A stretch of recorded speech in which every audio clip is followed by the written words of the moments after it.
Part 1. You will hear a man called Ken talking on the phone to a friend called Liz about holiday accommodation. First, you have some time to look at questions 1 to 6.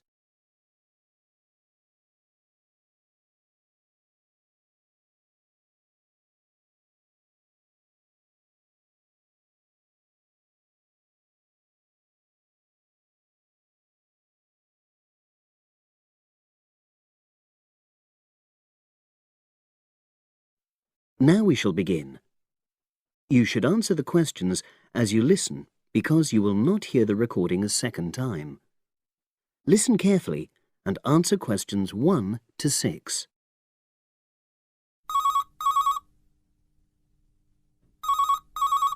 Hello. Hi Liz, it's Ken here. Hi, Ken. Nice to hear from you. Are you... This is just a quick call, but Mary and I have just been talking about our summer holiday. We haven't booked a place yet, and we've left it a bit late. We were just wondering if you know of any holiday rentals in your area. It's so nice there. Well, yes. I can think of 2 or 3 places that are very nice. What dates have you got in mind? The 10th of July to the 22nd of July. Oh, yes. That is quite soon, isn't it? Well, there's a place near here called Moonfleet. Is that MOONFLEET? That's right. It's quite a rural location, and it's next to the owner's house, but it's got fields all around it, so it's very pretty. Sounds okay. Can you tell me a bit more about it? Well, it's an annex to the owner's house, and it's an apartment with 2 bedrooms and an open-plan living area. Well, I like the sound of it. Is there anything we might not like about it?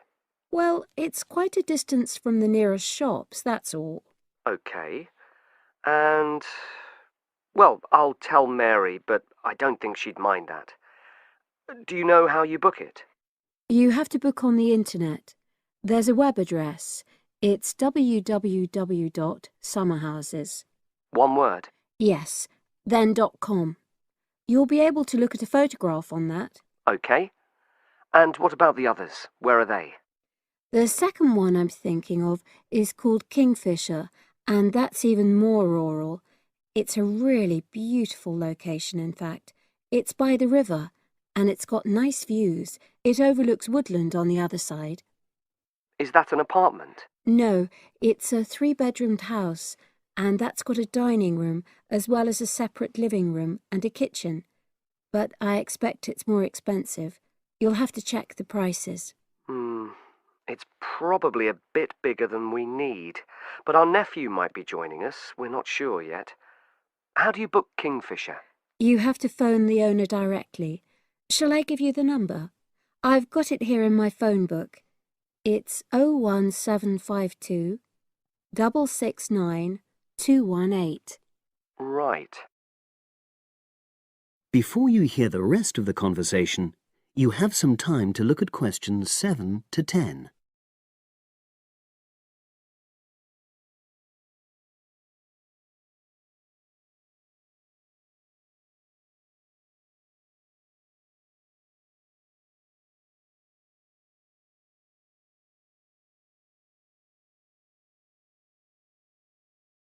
Now listen and answer questions 7 to 10.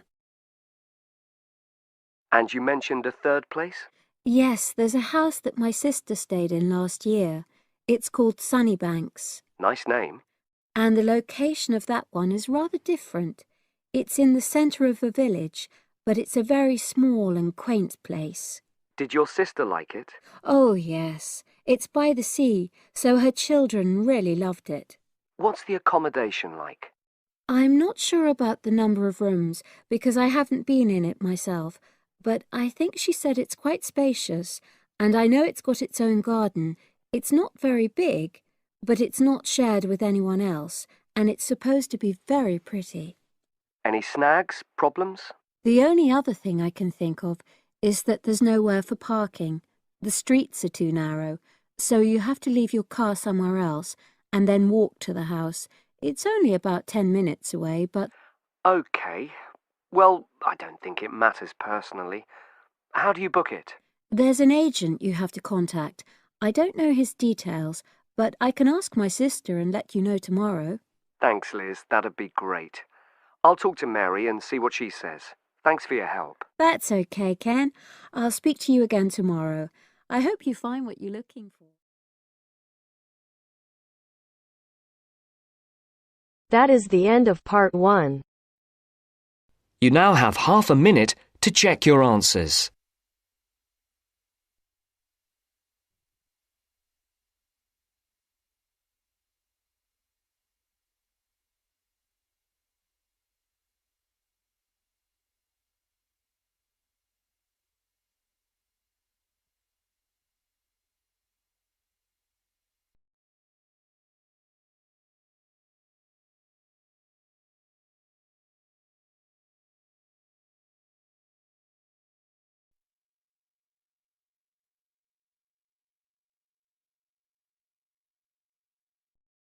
Now turns to part 2. Part 2. You will hear two flatmates, Tom and Richard, talking about their new flatmate who has just moved in the week before. First, you have some time to look at questions 11 to 16.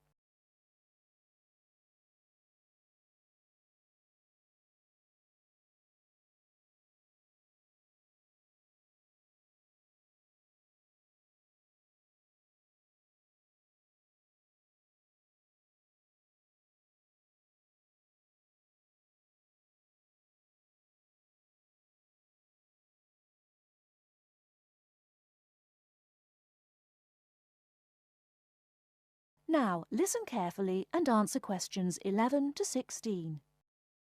Hi, Richard. I'm glad I caught you here. Can I just talk to you about something? Our new flatmate, Anders, is not quite what I had hoped. I was wondering if you shared my concerns about some of his behaviour. Yes, Tom, I know what you mean, but we can't be entirely negative. He has good points. I mean, at least he's quiet. He doesn't play loud music all night or bother others or turn his TV up, disturbing everyone. Sure, he's quiet, but remember our last flatmate? He'd say hi to you and smile and treat everyone politely. In comparison, this new guy is very impolite. He just grunts in reply and sometimes ignores me altogether. I guess that's just his way, just his character. I don't think he realises he's being impolite, and it shouldn't matter to us too much. We can just ignore him too and quietly live our own lives. But his friends are hard to ignore when they visit. I know what you mean, but how often does that happen? I rarely see them, maybe once or twice a month.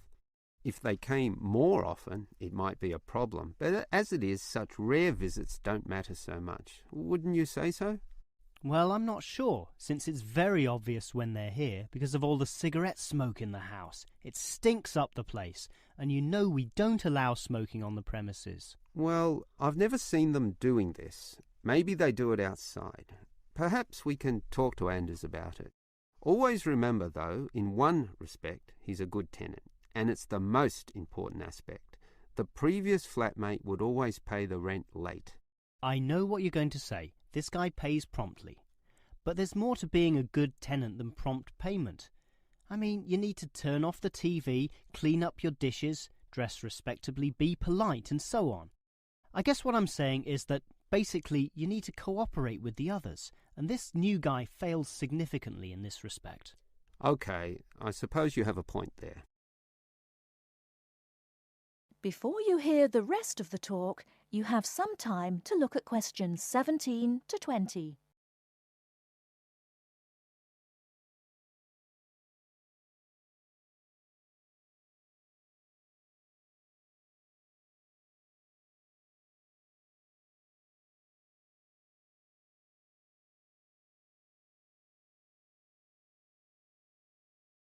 Now listen and answer questions 17 to 20.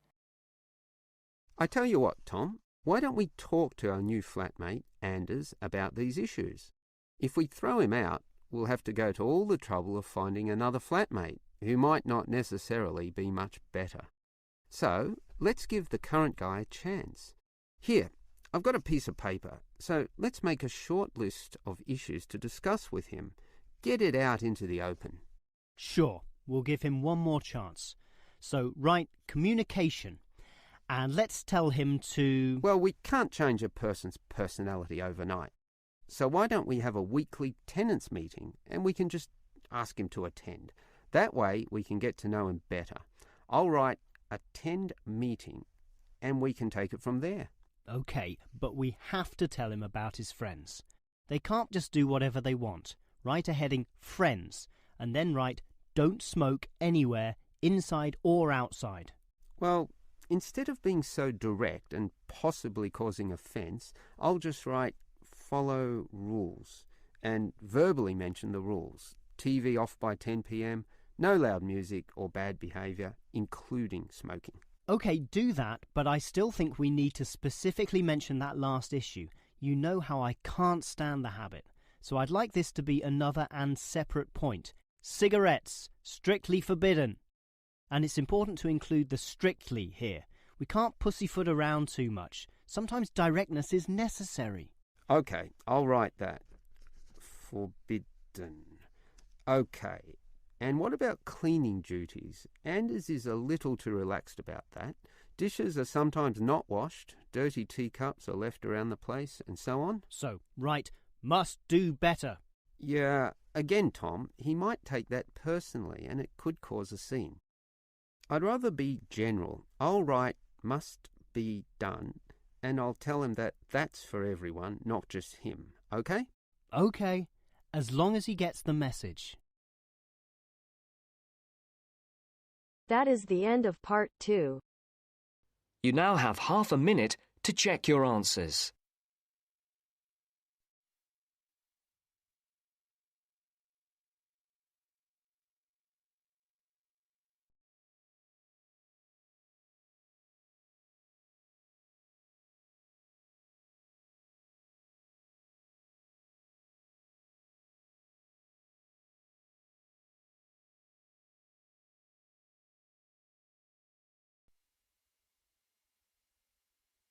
Now turns to part 3.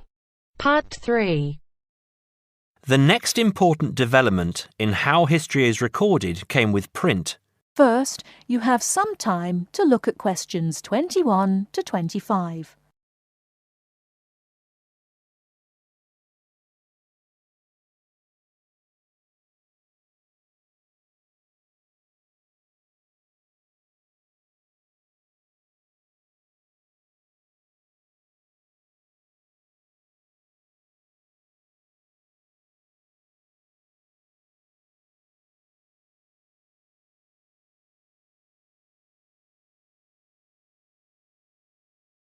Now listen carefully and answer questions 21 to 25.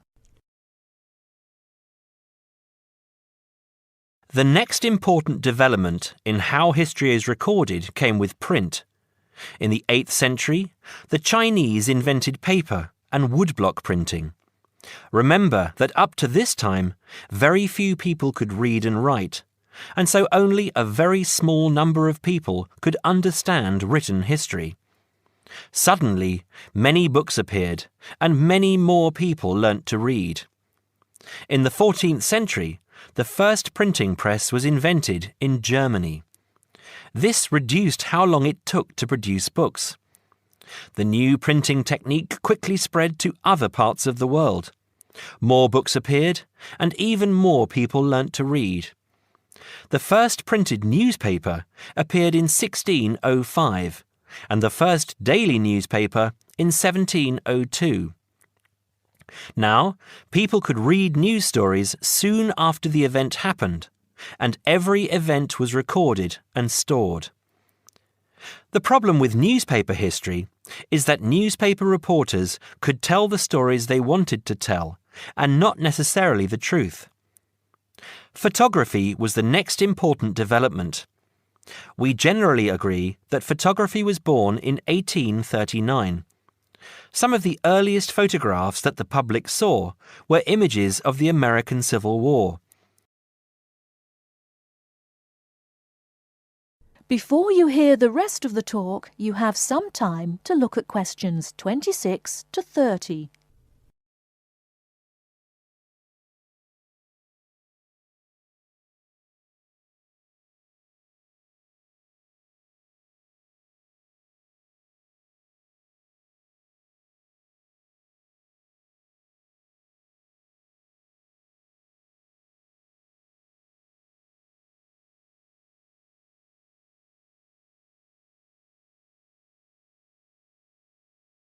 Now listen and answer questions 26 to 30. People were shocked by the photographs of dead soldiers, and for the first time saw the reality of war. By 1850, photographs appeared regularly in newspapers, and people now expected the truth. At the end of the 19th century came the first motion picture camera. Soon, history was being recorded as moving images. In the 1930s, television brought moving images into people's homes. More and more people saw history as it happened, and more history was recorded. Today, of course, we expect that every event in the world is recorded. Satellite TV and the Internet allow people to watch any event, anywhere in the world, as it happens. It doesn't matter if the TV cameras are not there. People carry around mobile phones and can record any incident and then share it online. Families have their own video cameras and record their own history. Children now grow up watching their parents and grandparents on film. I'm sure you'll agree that the transition from storytelling to what we have today has been dramatic, and I hope that... That is the end of part 3. You now have half a minute to check your answers.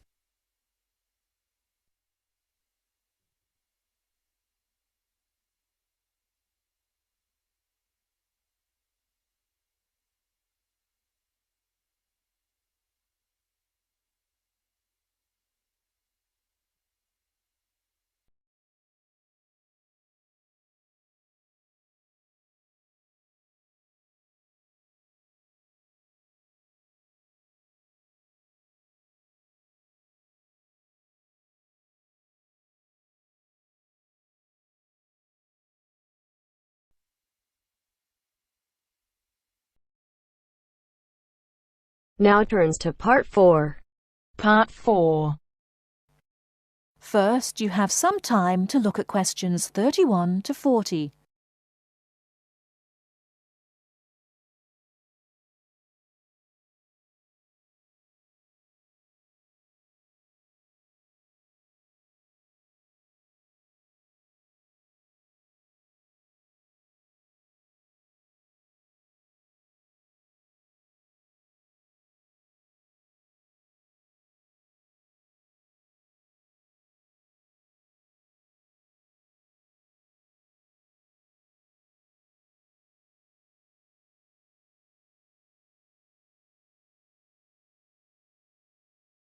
Now listen carefully and answer questions 31 to 40.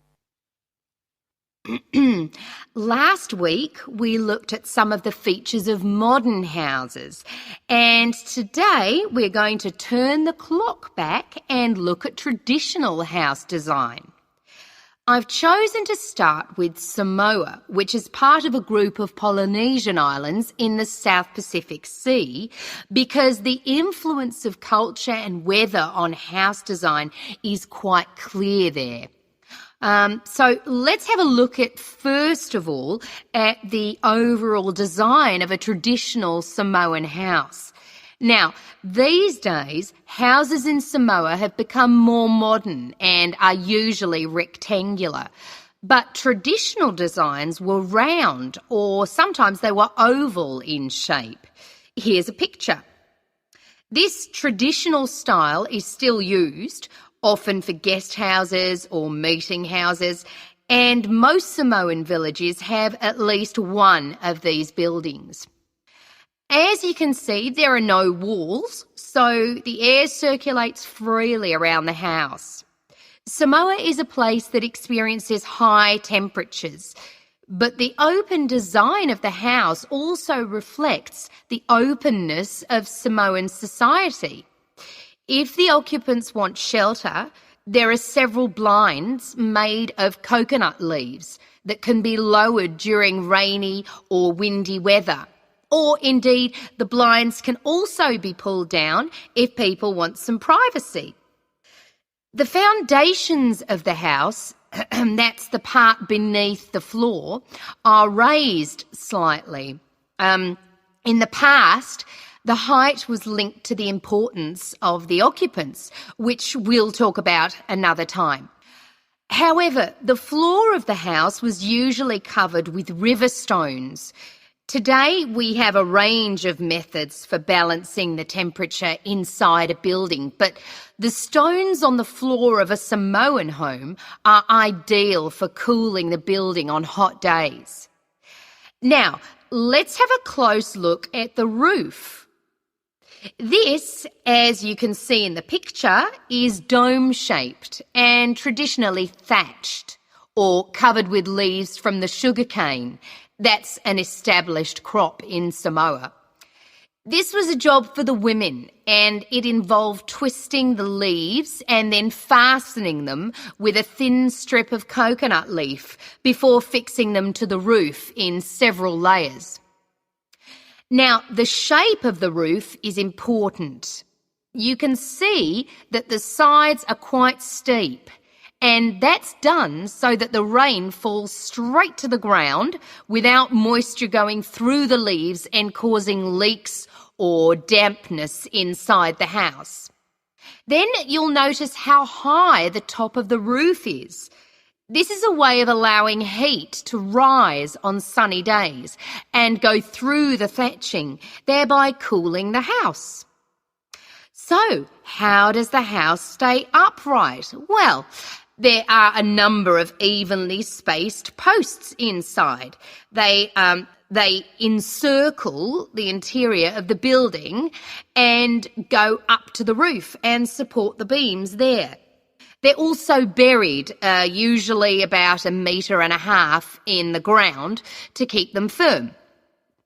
These posts are produced using local timber from the surrounding forests. They're cut by men from the family or village, and the number varies depending on the size and importance of the house. Now, these posts were a very significant part of Samoan culture and did much more than hold up the roof. When there were meetings, people sat with their back to certain posts, depending on their status in society. So there were posts for chiefs, according to their status, and posts for speakers, and so on. And ordinary people sat around the side on mats. The last area I want to look at today is the attachment of the beams and posts, what you call fixing the construction. Traditionally, no nails or screws were used anywhere in such a building. Instead, coconut fibres were braided into rope to fix the beams and posts together. The old people of the village usually made and plaited the rope. This was a lengthy process. An ordinary house used about 40,000 feet of this rope, and as you can see in this picture, the rope was pulled very tightly and wound round the beams and posts in a complex pattern. And in fact, the process of tying it to the beams so that it was tight and strong enough to keep them together is one of the great architectural achievements of Polynesia. That is the end of part 4. You now have half a minute to check your answer.